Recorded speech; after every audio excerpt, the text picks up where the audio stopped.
Welcome. I would like to welcome you to episode 354 of the Unpopular Podcast. This is the man, the myth, the legend, Jalen Hunter. And here at the Unpopular Podcast, I'm not going to ask you to agree with me, I'm asking you to hear me out. So last episode, I started my NFL divisional breakdown with the NFC South.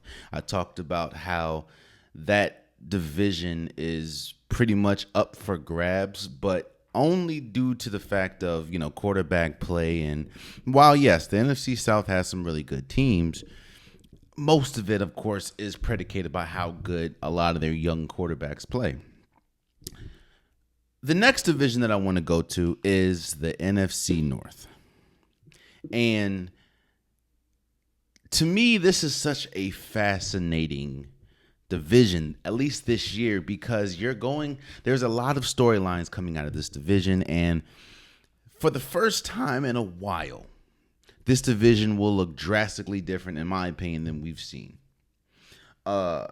We're so used to, of course, the Green Bay Packers and Aaron Rodgers, and then before Aaron Rodgers, Brett Favre. We're so used to them dominating this division that we're not used to parity. There you go. We're not used to parity in a division, at least this division. Well, I believe now more than ever, you're going to see a drastic change in the NFC North, and we're going to see parity. To me, there's a clear-cut team that should be the best team in this division, but we'll talk about it. Let's start with the Chicago Bears. Do you want to know how you can tell dysfunction? All right. You want to know how you can tell just if your team is dysfunctional, maybe in the front office, maybe with the players. Dysfunction looks like something. I've talked about this before on this podcast, but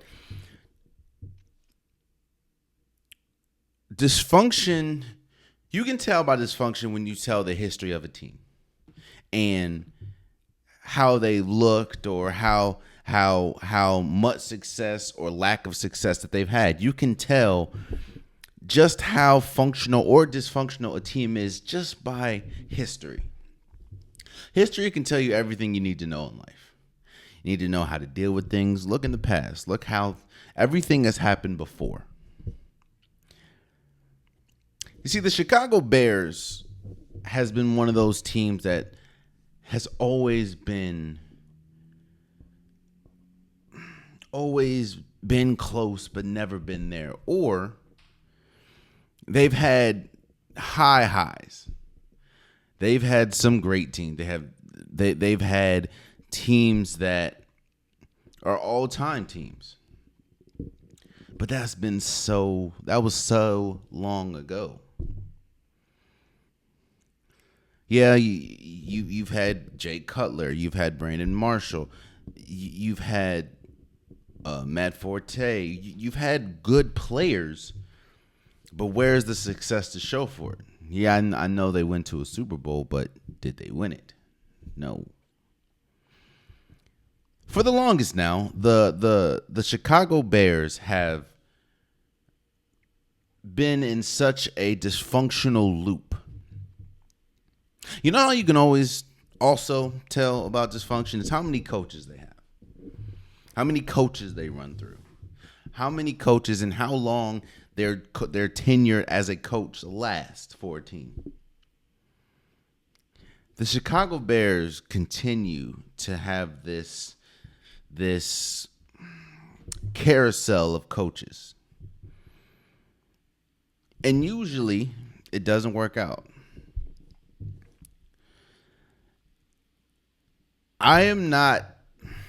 Here's why the Chicago Bears are so fascinating to me, because of the narrative and the story that's being built around this team. And don't get me wrong, before we move forward, a lot of the narrative for the NFC North is because of Aaron Rodgers not being there. And with Aaron Rodgers not being there, and there's an opening for the top of the division, now you're going to start to see narratives that you may not have seen or that may not have been as loud if he was there or before he left.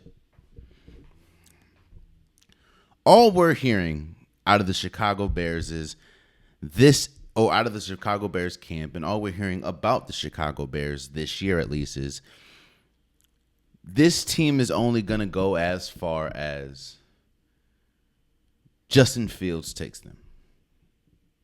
Now, that's not a new narrative. We always talk about how important a quarterback is to a team. That's not something that, Justin Fields isn't a new person, But for the longest, and like I said, this goes back to dysfunction. For the longest, there's always been a lack of talent that's been, not always, but in the recent memory, there's been a lack of talent surrounding the quarterback position for the Chicago Bears. There's always a very important position lacking. And with Justin Fields, it has usually been the offensive line, and it's also been the wide receiver core. Now, yes, I will attest that the Bears did a okay job. They got some big names. I mean, you have Chase Claypool. They got him towards the end of last year. You still have Darnell Mooney. You have DJ Moore, who has been a number one receiver for the Carolina Panthers.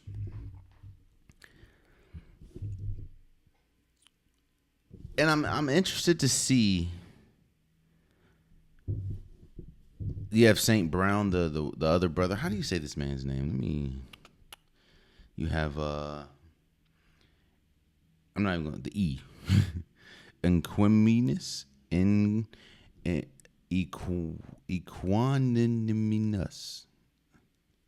Equanimous. I don't know, bro. I know I messed your name up. My fault. No offense to you. You're an incredible player. Out of Notre Dame. Oh, did he play with Chase Claypool? Oh, I guess they both played at Notre Dame. Here's why I think it's going to be very interesting how this year goes for the Chicago Bears. While yes, they addressed the wide receiver core. That's been big. Who was Justin Fields throwing to? He really wasn't throwing to that much talent. They just weren't surrounding him with talent. They also got Robert Tonyan. However, to me, one of their biggest issues, and the biggest issue, they didn't address as aggressively as I thought they should have, and that is their offensive line. Last year, and honestly, since he's been in the league, Justin Fields has been one of the most hit quarterbacks and most sacked quarterbacks in the league. And to be only 3 years in the league, he has been sacked and been hit more than a lot of people that's been in the league for years upon years. And they didn't really address their biggest need, like I said, which was the offensive line. So even still, yes, it's like 1 foot. It's like a very small step. You get the wide receiver core, and I understand how important, especially in today's NFL, how important, let me say, it is that you have the right wide receiver core. Because you look, there are teams, i.e. the Cincinnati Bengals, i.e. right now the Baltimore Ravens. There are wide receiver cores that you have to match with, because if not, you're going to lose. The Saints, we talked about them yesterday, or talked about them last episode. I don't have much. I know that I don't think that there's going to be much success for this Bears team because of the offensive line. Now, I understand that a lot of people have high hopes for the Bears, and a lot of people are saying that this is a make or break season for Justin Fields, and that's kind of where I want to pause. Because the narratives are coming. The narratives are coming and saying that, and they've actually already have started. Justin Fields is a bust. Justin Fields is terrible. Justin Fields Justin Fields is not a good player. Justin Fields, he's been a bust for what people have said.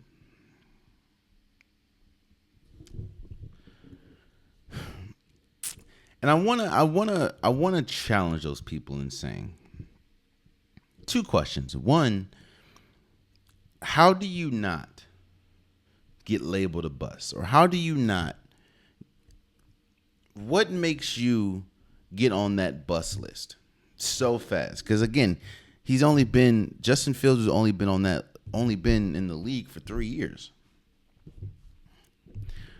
And the other question I want to ask is, maybe three questions. The other question I want to ask is, what were your expectations with Justin Fields compared to the team that was put around him? Remember, Matt Nagy was his coach for the longest. And I'm not calling Matt Nagy a bad coach, but what I'm saying is this is more and more the league is leaning more towards offense, obviously. More rule changes are here to enhance the offense, and the offense is as prevalent as it's ever been, especially when we talk about just how high end and how top tier these quarterbacks are, and these quarterback wide receiver duos. Like it is an offensive league. So with that, and you look at just the weapons that Justin Fields has had to work with, and the offensive line that even still, Alex Leatherwood is on this offensive line. And you know how bad Alex Leatherwood was for the Raiders? He was a first-round pick. I'm not trying to make excuses, right? I'm not trying to say that Justin Fields doesn't have areas to improve. But for this conversation is for the people that continuously just easily put bust on a person's name, on a person's character. How do you expect them to thrive when the organization around him has not done the best to put him in the best positions? Now, people are going to say, well, if you're that good of a quarterback, if you're that good of a player, you should rise above those situations. And my rebuttal to that is, who has done that? Who has won a Super Bowl?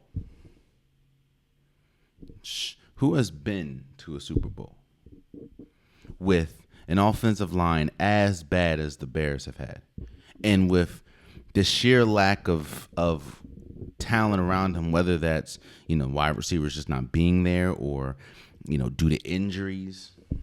Who has been able to rise and overcome with the lack of talent, or the least amount of talent around them as Justin Fields has had? Again, people want to put this bust label on players so quickly, but they're not. You don't see, you're negating everything around him. This is a team sport. On top of that, Justin Fields doesn't make his offensive line. Justin Fields doesn't decide who his team gets as a wide receiver and a running back. Now, again, I'm not absolving Justin Fields from his issues. Justin Fields, to me, holds the ball a little too long at times. Justin Fields isn't the most accurate quarterback at times. I understand that. And in those areas, I would expect Justin Fields to grow. But what I don't want to happen And what I feel will happen is you look because if you look week 6, 7, or 8, and the Chicago Bears are struggling, and then they're gonna just pile on for Justin Fields because unlike the NFC South, which has to me a very easy schedule this year, the NFC North does not. I mean, week 3 you have at Kansas City. Week 4 you have the Denver Broncos, and I think the Denver Broncos are going to be better this year. Week 5 you're at Washington in that defense. Week 6 Minnesota. Week 7. No, let's go to week 8. You have the Chargers. You have the Saints week 9.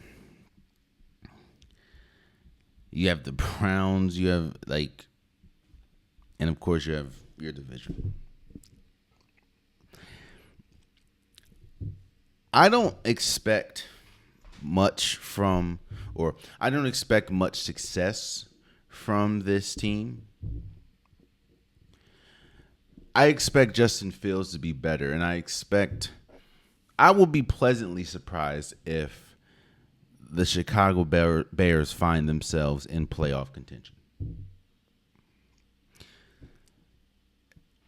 And again, it goes back to what we've seen and what I've known from the Chicago Bears. I don't know if Matt Eberflus is a good coach or not.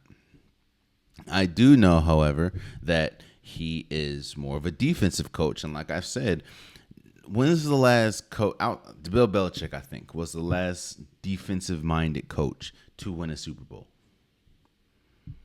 Most of the coaches that have won Super Bowls in recent memory, or in recent history, let me say, has been offensive-minded coaches. Andy Reid, Sean McVay. So I just don't see much success. Well, I'm not expecting much success from this Chicago Bears team. And I'm also not expecting I expect a lot of the blame to go on Justin Fields. I just don't know. I think if he just has a bad season, then that's the blame should lie there. But if we're depending a lot on Chase Claypool, and Chase Claypool didn't really work that much. He had his moments, but he didn't really work that, or he didn't really become the wide receiver that we thought he would be in Pittsburgh. Again, he had his moments, but he never really emerged as that guy. DJ Moore, yes, he was the number 1 receiver, and he's a great receiver, but how good is he when he? Because even with him being a number 1 receiver in Carolina, there wasn't much success attached to that. Now, I understand he's a wide receiver or whatever, and we've talked about Carolina Panthers already, but just saying. I understand that by the name, the Chase Claypool, Darnell Mooney is really good. DJ Moore, those are good names. But again, the most important group, in my opinion, in football is the offensive line. Because it doesn't matter what type of pieces that you have, i.e. the Cincinnati Bengals. If your offensive line is not right, there's always going to be a ceiling. And depending on how bad your offensive line is, depends on how low that ceiling is. We've seen flashes of Justin Fields be great, and I think that Justin Fields will have a really good season. But with him having a really good season, I don't know how much winning will be attached to that.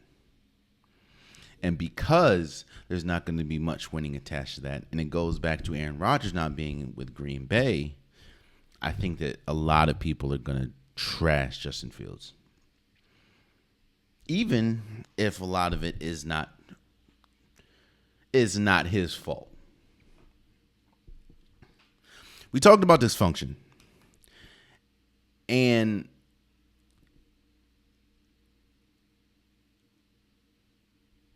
we are going to. We talked about dysfunction. We talked about the Chicago Bears. Now we're going to talk about a team that has dealt with virtually no type of dysfunction, honestly. But it's a new day, and that is the Green Bay Packers, right?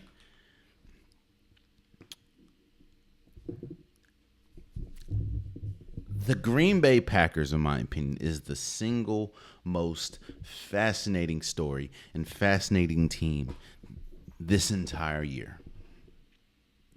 I want to see, it kind of goes back to, I'll bring it to basketball. Golden State, for a good chunk of time, was, there's a reason why it's considered a dynasty, and there's a reason why, you had KD and you won 2 straight, and in 2015 you went to the finals so many years. And then when KD left for a season or two, you saw the team go back to what it's like when you don't have. Because remember, Klay Thompson was hurt, Steph Curry was hurt.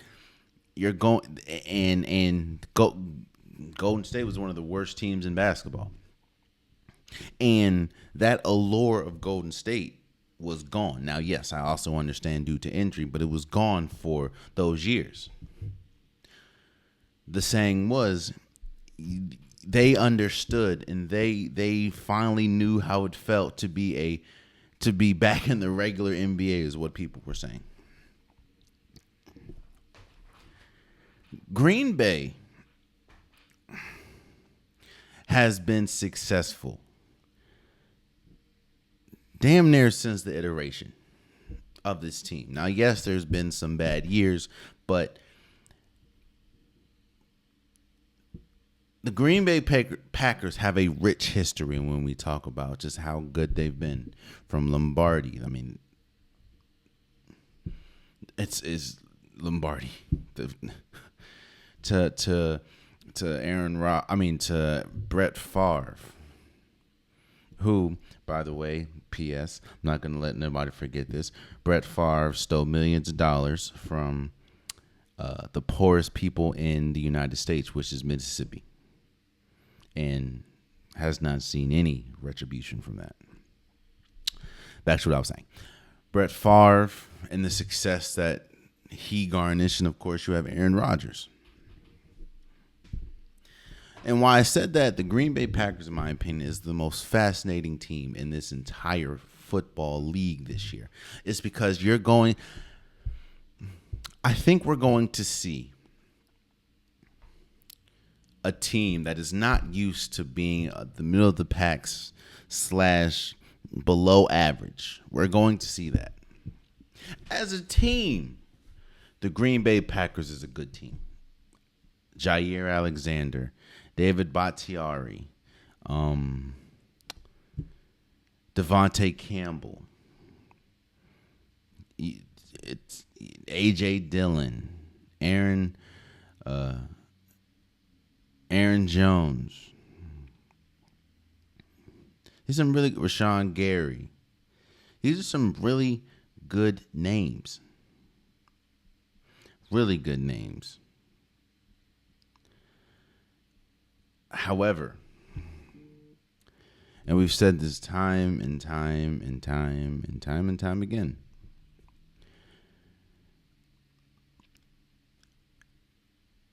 as we've seen in this league, and this is one reason why a lot of people say this is a quarterback-driven league, it doesn't matter how good this roster is.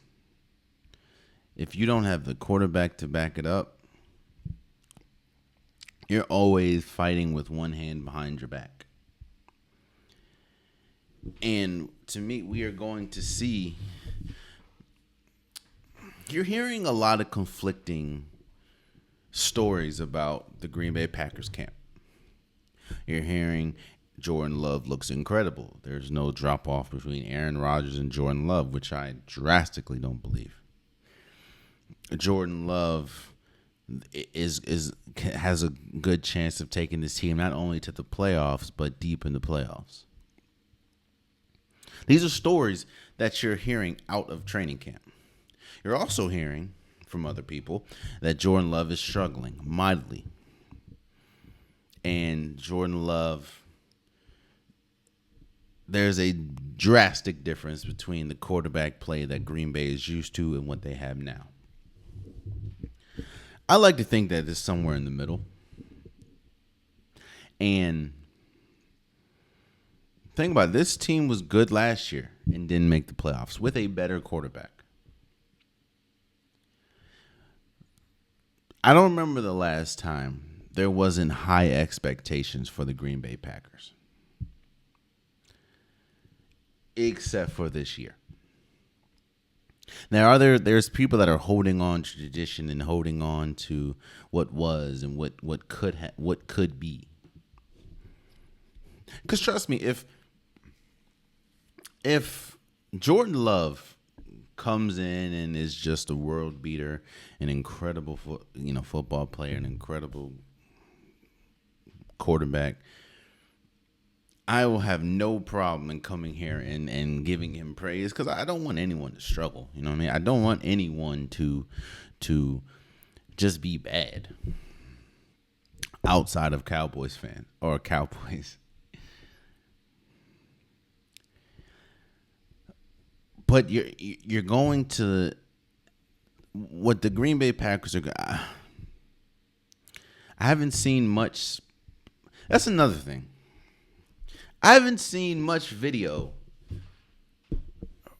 from Jordan Love of Jordan Love passing the ball this year. Where are the training camp videos? See, and that's the thing. That's the thing that kind of gives me pause as well. When you have a new car, when you have a shiny new car, when you have new shoes, when you have anything new, what you like to do is show it off.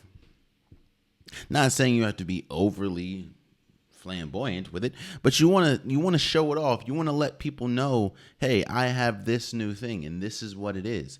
There is a part of people that whether you want to admit it or not, there are sometimes you want to. There's a level of there's nothing wrong. Well, it's a feeling sometimes when you know that there are other people that can be jealous. I get that. I'm not saying you have malice intent, but it feels good to show off what you have. Hell, when we look at the when we look at the Cincinnati Bengals camp, all you really see is Jamar Chase and incredible catches, and you see the positivity. When you look at the Kansas City Chiefs, but they just showed a video of Patrick Mahomes throwing behind the back passes. You want to show off what you have. You see, hell, we just talked about the Chicago Bears. I've seen nothing but incredible throws from. They just had a water balloon fight with Justin Fields. I don't remember the last time I seen a video of training camp this year of Jordan Love, and that's what gives me pause for concern. You understand how important this season is. You understand there are people that have concerns about this season and about where the direction is going with their new quarterback. In my opinion, if you're a PR team, if you're a team, you want to dispel that with good video from training camp to get people excited, to get people hype, to ease people's fears about a new age of a team that they may not be ready for. The Green Bay Packers have not done that, not like at all, honestly. Now, no, I'm not saying that is a deal breaker for me, that I haven't seen any or much of any positive or really much of any training camp videos from Green Bay of Jordan Love throwing incredible passes. I may have seen one or two. So no, that's not a deal breaker, but that is, to me, a little concerning. Because, again, this is a very fragile season. Because the last thing you want to do is go into the season and start the season. Because the Green Bay Packers schedule, right? You start off mainly divisional First week you have the Bears. Week 4 you have the Lions. After week 7 it gets a little tough. You got Denver, Minnesota, the Rams, Pittsburgh, Chargers again, or Chargers, the Chiefs, New York. So there are winnable games, but it is a tough schedule. And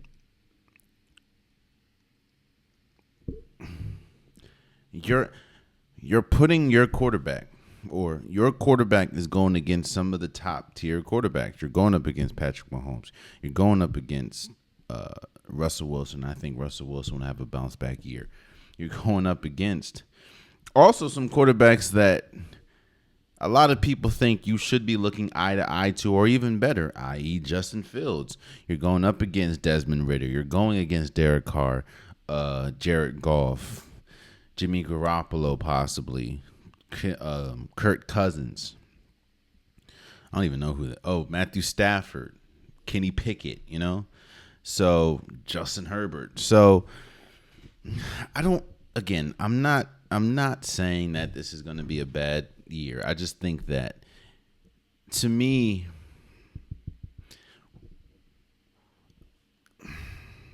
I don't have high expectations. That's kind of the theme of this division outside of the next two teams. Well, let me say this. For the Green Bay Packers and the Chicago Bears, I don't have high expectations. I will admit that the Green Bay Packers, if we talk about an entire roster, I think that they maybe have the first or second best roster in this division. But their quarterback is a huge question mark. And that is kind of the difference between the Chicago Bears in this. The Chicago Bears, their roster isn't the best, but we kind of know how the heights and how good Justin Fields can be. We haven't seen much. Maybe a drive or maybe, a half, but we haven't seen Jordan Love drive this car for an entire season. And I don't know. It could crash and burn, or it can ride into the sunset beautifully. We'll have to see. We talked about the dysfunction of the Chicago Bears and the lack of dysfunction that we've seen majority of its tenure with Green Bay. The Lions is a very interesting case. The Lions have had really nothing but dysfunction and nothing on the positive side for a while. However, there is a new light. There is a new hope for this team. And there is shocking to say this, there is a lot of expectations that can be met from this Detroit Lions team. Last year, we talked about what makes a team dysfunctional, and one of them, of course, was the turnovers and coaches and everything. And it's not really talked about a lot, just how important it is to get the coach right in football. I don't think Patrick Mahomes would be as successful if he didn't have Andy Reid. I'm not saying that Andy Reid made Patrick Mahomes, but Patrick Mahomes would not be as successful if he didn't have Andy Reid. I don't think Tom Brady would have been as successful if he did not have Bill Belichick. I don't think we would see Lamar Jackson be as great as he was if he didn't have Harbaugh, or I just think the importance of coaching in football is prevalent everywhere you see. All the successful teams and other successful players have a coach that kind of caters to them. Well, for the longest, yes, you had good coaching or okay coaching. You didn't really have a team for the Lions, and the Lions dealt with dysfunction and dealt with mediocrity for the longest. Even with, think about this. The Lions had arguably in my opinion, a top 5 wide receiver of all time in Megatron. My favorite football player of all time, Calvin Johnson, Megatron. You also had Matthew Stafford, who a lot of people argue is a Hall of Famer, especially after winning a Super Bowl for the Rams. But even with those two, there wasn't much success there.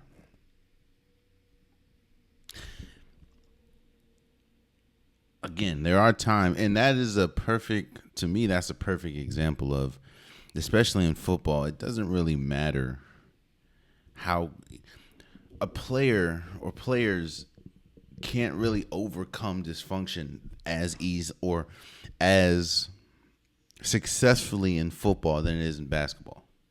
Because, you have LeBron James on your team. That dysfunction or not, that's LeBron. But LeBron James damn near won David Blatt NBA championship. So, So this Detroit Lions team has been dysfunctional for the longest. But there is a new hope. And there is a good shot. Let me say this. The Detroit Lions have a great shot of winning this division and being the best team in this division. They have some very, very good pieces, whether we talk about Jack Campbell, whether we talk about Penei Sewell. Of course, you have C.J. Gardner-Johnson. You have Gibbs, running back. He was the rookie running back. You have some Aiden Hutchinson, who, if I'm not mistaken, no, he wasn't. You have the other Saint brother. This is a good roster. This is a really good roster. Yeah, Amara St. Brown. I know I said your name wrong, bro. I apologize. But this is a really good roster. And Jameson Williams, who I know he's going to be suspended for, a couple games, but he should be back by the halfway point of the season. And, of course, you have Jared Goff.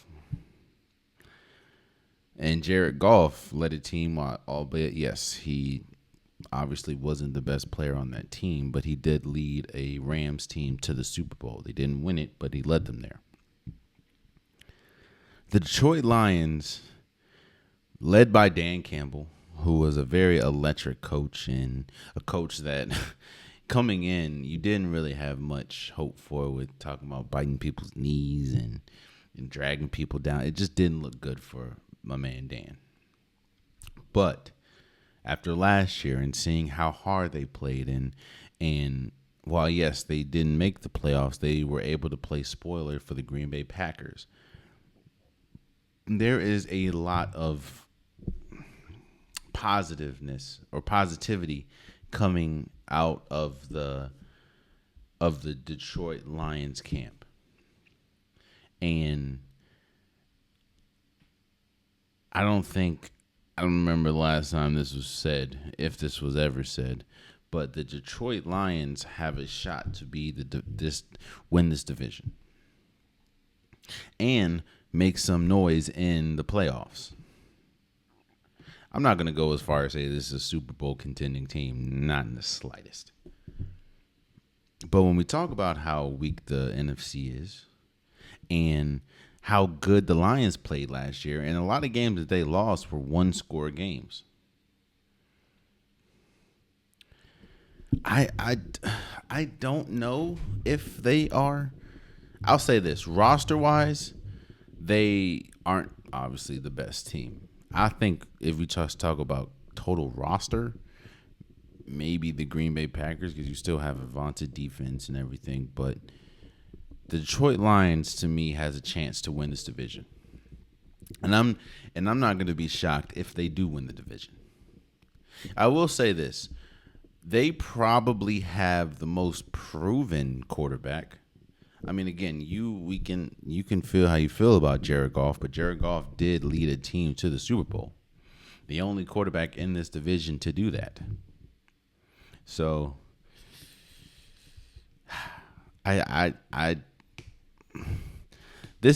you're seeing a team that has lived in dysfunction and lived on the bottom for the longest.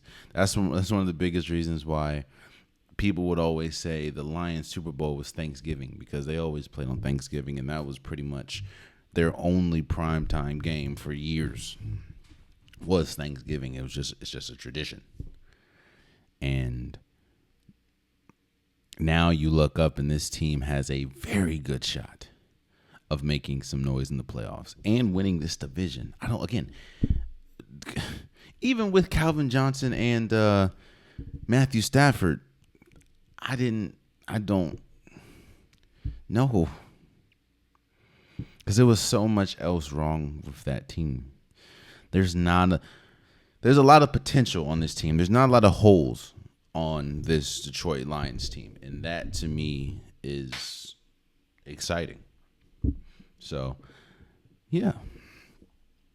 And the last team in the division, and the team that I feel should be the best and should win the division is the Minnesota Vikings. You have the best player in the division, and that is, of course, Justin Jefferson, one of the best players in football, obviously. You have what you hope is the best quarterback in the division, which, of course, is Kirk Cousins. You have... Shit, that might be it. I mean...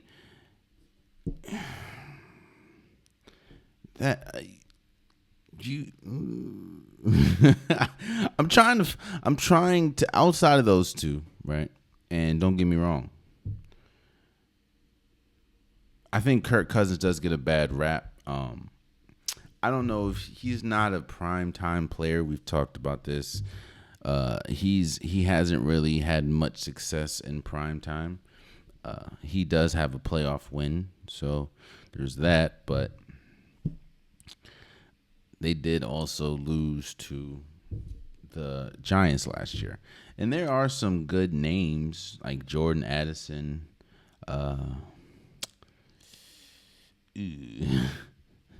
Jordan Addison is on the team.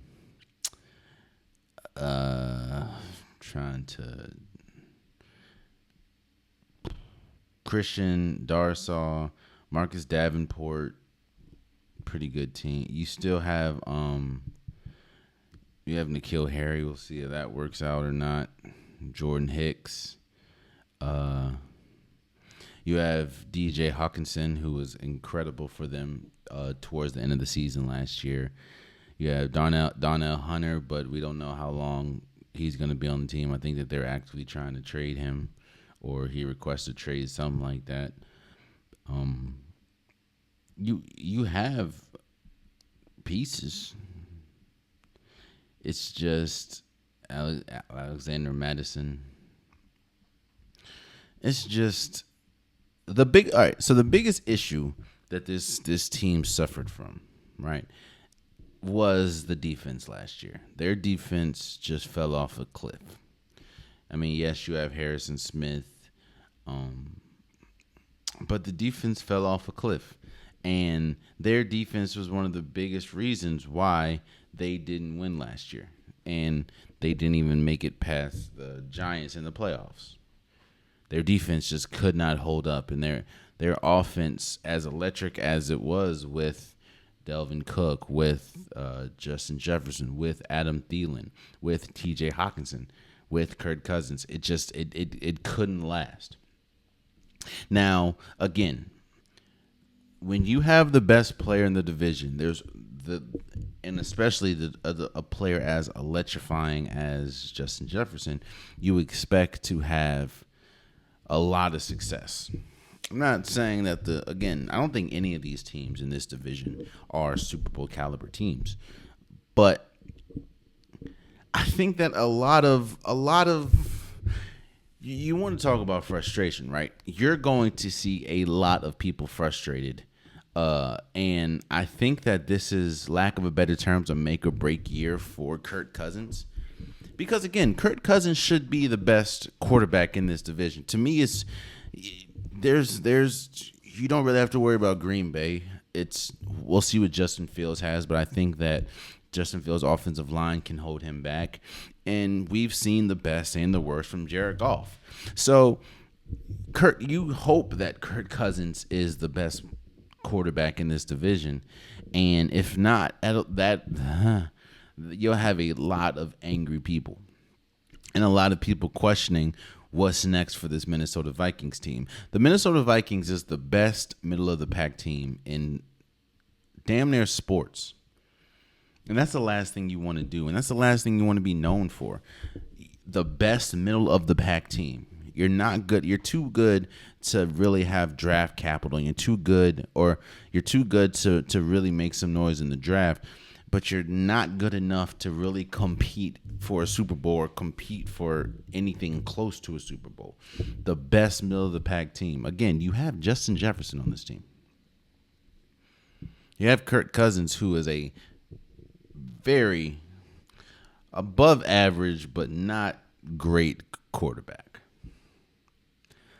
And the problems, in my opinion, that you suffered from last year, i.e. your defense just being terrible, is the same issue that you have. Mine is the fact of now you don't have Adam Thielen. You don't have Dalvin Cook. So I don't know. I have high expectations for this team, but it's only because Aaron Rodgers is in there. And if they don't meet these expectations, and how weak the division is, or not division, the conference is. If they don't make some noise or at least win a playoff game, you're going to see some upset people. And people question, okay, so just how good, or is this team good enough to really keep together? I think they probably not, but because again, let's see, their schedule isn't the easiest. You have to week 2, you're at Philly. Week 3, the Chargers. Week 5, Kansas City Chiefs. Week 7, the 49ers. Week 10 or week 8 at Green Bay. Week 10 at the Saints. Week 11 at Broncos. Week 15 at Cincinnati. So you have some tough games. Some tough ones. The week 2 is Thursday Night Football. Week 3 is Sunday. Sunday is week 5. So you don't have Monday Night Football week 7. We know. Oof. Yeah, Sunday Night Football is week 11. Yeah, man. I don't know what to expect from this Vikings team. I hope that it's success, obviously, since you have the most sure things. Well, that's a lie. You have the best player in the division. I'm hoping success, but you never know. So that's the NFC North. Let me know what you guys think, man. Let me know who do you have. Let me see. I would say if I had to do it, I would say from worst to best, you have Green Bay, the Bears, probably the Vikings because of all the stuff that they gave up or that they don't have anymore. And I think the Detroit Lions are going to win the division. That's just me. What do you guys think? What's your ranking? Who is the surprise person or who is the sleeper of this division? Let me know. We'll talk about it. So let's move on, man. Let's move on to a little. I'll talk about the Team USA women's national team losing to Sweden.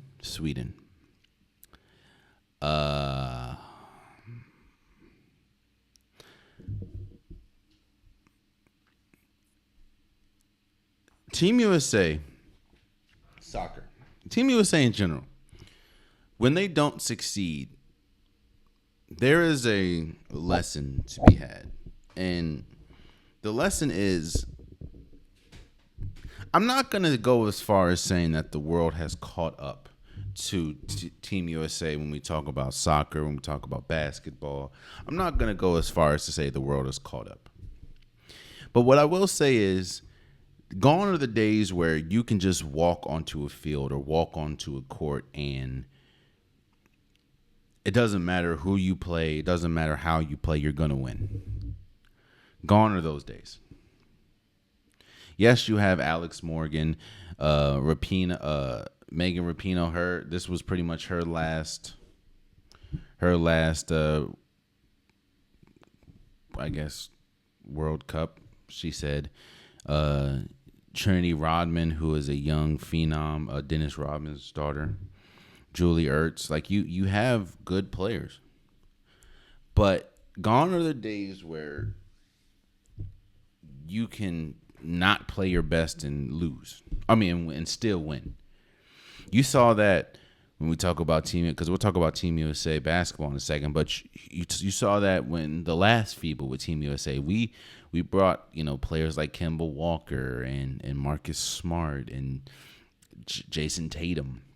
Well, yes, those are good names. There wasn't much wiggle room for playing bad. Because if you played bad, you're going to again, I'm not going to say the world is caught up, but the world is better.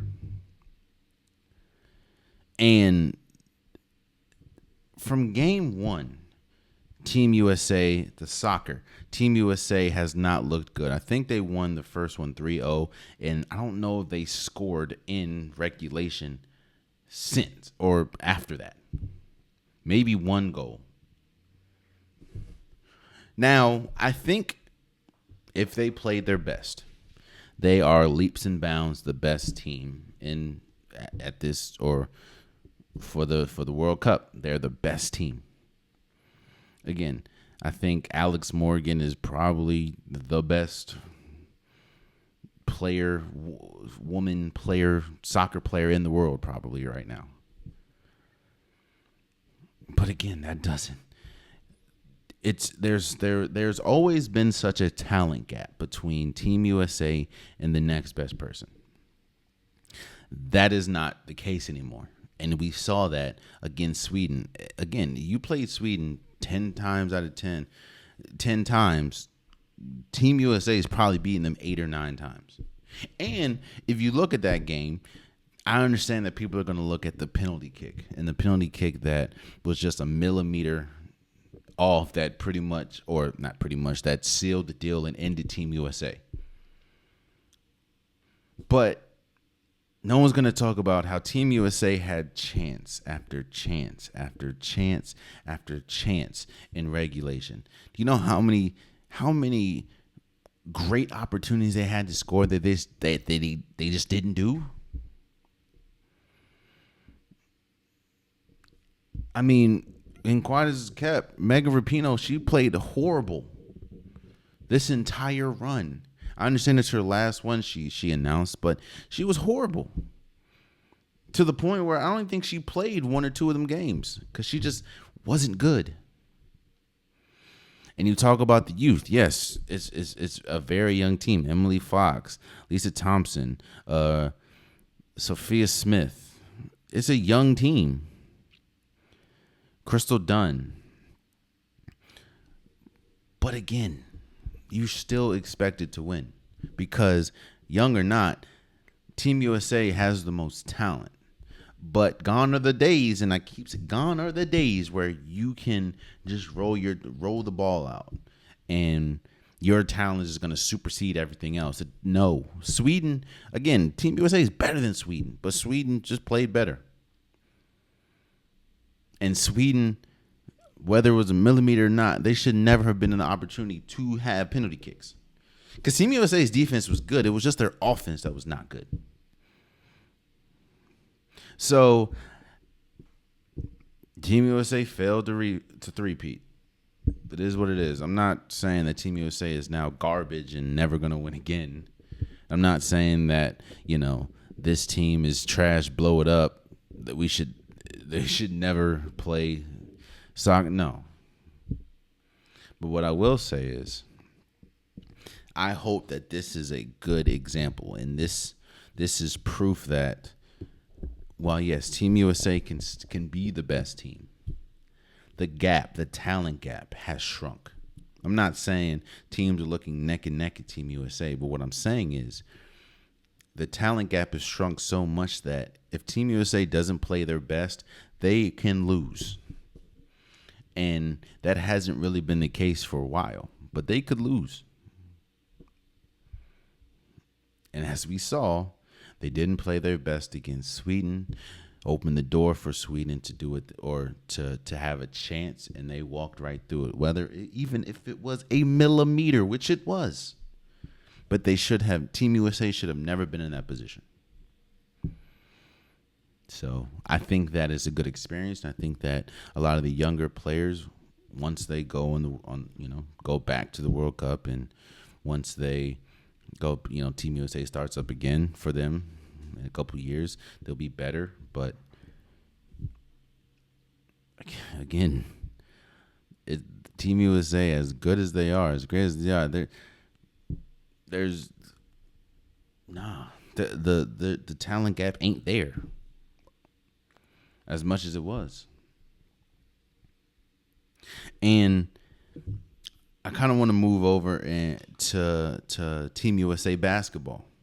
They had an exhibition against Puerto Rico. And there were some things that I wanted to see. And there were things that I needed to see. So these are I guess my quick little takeaways from watching Team USA play. Peru, they beat Peru by like 40 points. What was the final score? The final score was, let me see. The final score was a lot to a little. Let's just say that, because I don't feel like looking this up. Oh wait, right here. The final score was 117-74. So they beat them by 43 points. And like I said about the soccer, Team USA, the talent level, the gone are the days where you can just roll the ball out and be the best team in basketball. Yes, I understand that our best is not playing in Team USA. Like, LeBron's not in it. Steph Curry's not in it. Damian Lillard, Anthony Davis, KD. I understand that. But, and like I was saying last episode, especially last time FIBA played, like there are some talented. France is an incredible team. You have Rudy Gobert, and you have some of those players that FIBA and the World Cup is bigger for other places, which is why you see a lot of Patty Mills is like Patty Mills is like Michael Jordan of FIBA. Like every single time Australia plays, Patty Mills goes crazy because it just means more to them. Rudy Gobert, now she's shooting threes. Nicolas Batum goes crazy for France. Like the World Cup means more to other countries. Now it's different from like the Olympics. The Olympics, that's when Team USA does what they have to do. But when we talk about the World Cup, it's different. And when you look across and you see highlight video after highlight video of Luka Doncic going crazy on these people, and Rudy Gobert and France and Team Canada, when you have Shea Gildress and stuff, it's gonna be tough. So the first exhibition, let me actually back up and say that it was cause for concern when they were saying that the select team beat the regular team. Now, don't get me wrong, the select team is cool. You have Cade Cunningham, you have Jalen Green, Jalen Williams, I believe, on that team. So they have some pieces, Jalen Duran, but the select team shouldn't be beating the Team USA team. So that kind of gave me pause. But here are some of the takeaways that I needed to see that I did that I took from the exhibition. One, to me, it's kind of clear who the best player is. Now, at first, you can argue Brandon Ingram. I think he's the oldest, or Bobby Portis the oldest. He's one of the better players on the team, obviously, when we talk about scoring and his defensive prowess with just how long his arms are. And I know that Team USA voted Jaren Jackson Jr. the best player, but no, the best player on this team is Anthony Edwards. And I think that with a team this young and a team not experienced in this play, and even Anthony Edwards not experienced, but you have to lean on your best players, and you have to lean on your go-to players. And I think that Anthony Edwards is their go-to player, him and Brandon Ingram. I understand. Yes, Jalen Brunson is really good. Yes, Tyrese Halliburton, I think he had like 12 assists. Jalen Brunson, I think, had a double-double. But Cam Johnson had like 15. Austin Reeves is good. All that is good. All that is dandy. But when you're playing some of the top teams, and don't get me wrong, Puerto Rico's cool, but they're not a top team. When you're playing against a top team, you need to lean on your best players. That's why when you look at most of the successful Team USA runs, there was always a game where a team went they leaned on their player. I remember when the last time Team USA won FIBA, Kyrie Irving was going crazy. Kyrie Irving he emerged as their best player. And this is the same team that had Steph Curry and James Harden and Anthony Davis. Kenneth Faried was going crazy. Derrick Rose was still Derrick Rose.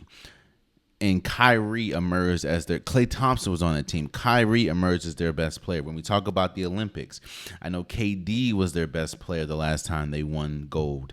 LeBron James emerges. Kobe emerged. So while yes, it's cool that Cam Johnson had a really good game. Austin Reeves had a really good game. It's cool, but when you play better people, you need that go-to player. And I was wondering, is it going to be Brandon Ingram? Is it going to be Anthony Edwards? And it is, to me, clear that it needs to be Anthony Edwards. And that's no offense to Brandon Ingram, but to me, Anthony Edwards is their best player. Another thing I needed to see was, how do they deal with size? And I think that that's going to be, I'm not going to say an issue, but you're asking a lot. I don't know. I know Walker Kessler didn't play that much, and they didn't really play that tall of a team. And I understand that Jaren Jackson Jr. is coming off of winning the Defensive Player of the Year. But when you play a team like France that is extremely tall, or China that's extremely tall, it's like, well, maybe not China, but France and definitely Slovenia. It's like,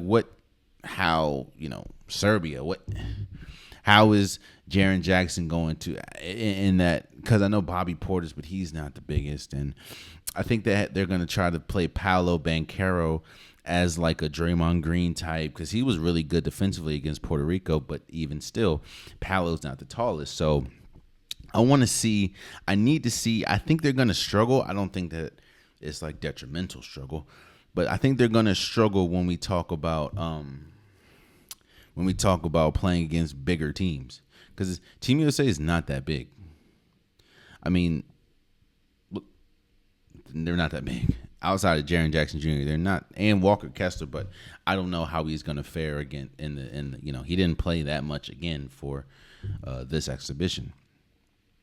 I think that our strengths is going to be the defensive side of the ball at the wing position. And I think Anthony Edwards is a great defender. Mikal Bridges is a great defender. I think we're going to get a lot of steals, a lot of them. But, and it's not even a but. I don't know when we play against, a Luka Doncic, when we play against a taller, maybe more NBA experienced team like a Canada, and you have to go against Jamal Murray. How does someone like Jalen Brunson fare? Someone, or when you need more offense from a Halliburton, how does that happen? I don't know. Don't get me wrong, man. I think this Team USA team can win. I think they're going to lean a lot on their starting fives. But because I don't. You have a lot of players that's dependent on other players. What I mean by that is you don't have a lot of players that can consistently put the ball on the ground and get their own points. Like Cam Johnson, I don't expect him to do that all the time. Tyrese Halliburton, I expect him to be a great facilitator. I don't know if he can give you a 20, 25 point game. I don't know about that. And with the rules and how physical you can play, I want to see how effective someone like a Jalen Brunson can be with his size. So I'm not here saying that Team USA is not going to win. Don't hear me say that. But what I'm saying is that first exhibition, while yes, they won by 40, a lot of things that I was questioning were answered for me. And yeah, again, and it goes back, and the last thing I'll say about this, it goes back to what I was talking about with the soccer, the talent gap is unless you bring for NBA, unless you bring your best players, which they didn't do, the talent gap has shrunk. Oh yes, Team USA should be the best. They have competition. Now, I will also say that I think if Team USA brings their best, everyone else will probably bring their best. Like maybe Giannis plays for Greece or Joel Embiid plays for Africa. So, or Nigeria. What's his name? Nikola Jokic plays for Serbia. So that's all I'm saying. That's all I'm saying. And lastly, before we go, I want to say shout out to Lionel Messi, man. I know a lot of people are like upset and kind of crapping on him for going to MLS and dominating. He's been dominating in Miami. But I think that he is, you can tell that Lionel Messi is in that I'm just going to have fun stage of his career. He's at the back. He's in the back nine of his career. While he's still great, don't get me wrong, he isn't. Lionel Messi will go down as one of the greatest soccer or football, whatever you want to call it, players of all time. If not the greatest of all time. I think that the competition is pretty much between two people, and that's Messi and Ronaldo. And whatever side you lie on is whatever side you lie on. And he's won World Cups. He's won championships. He's won Golden Foots. He's done it all. So I think that this is the point of his career where he just wants to have fun, and he's just doing things for fun. And while, yes, when we talk about talent level, when you have the Euros and then you have MLS, it's kind of like NBA compared to the G League. There's obviously a talent gap, and the competition that you're seeing for the MLS is nowhere near the competition that you'll see for the Euros. However, like I said, this to me is just having fun. And Lionel Messi, I think he has like 7 goals already in 3 games or 4 games. Hey man, it is what it is. He's having fun, and I can appreciate it. This doesn't. I'm hearing a lot of people say this takes away from his greatness. No, it doesn't. It's just having fun. He's having fun doing what he wants to do. So, shouts out to him, man. And there you have it. That has been today's episode of the Unpopular Podcast. I truly, truly appreciate you guys. If you want an Unpopular Podcast shirt, hoodie, sweater, long sleeve joggers, the link is in the description below. I have multiple different colors, multiple different designs. Get your Unpopular Podcast merch today. Also, please subscribe to the YouTube. Please subscribe to wherever you're listening, wherever you're watching. It definitely means a lot. I'm trying to get to 1,000 subscribers. I'm so close. I think I'm like almost 100 away. I'm very, very close. So anything will help. I post, as you guys know, every Wednesday and Saturday. I post clips. I post reels damn near every day. So you definitely aren't starving of content when you subscribe to the Unpopular Podcast. So it definitely means a lot. Also, subscribe to the socials. Subscribe to Instagram. Subscribe to TikTok. The same reels and the same story or shorts that you get in YouTube, you also get in the social media. You get on Instagram and TikTok. And another thing, when you see a comment, when I comment, or when there's a comment, that's me. I'm the one commenting. So just keep it respectful, and we can have a conversation. You can tell me how much you disagree. You can tell me how much you do agree. You can tell me your opinion. We will have a conversation if you keep it respectful. I appreciate everyone, and it definitely means a lot to me that you're still on this journey with me. And until next time, much love.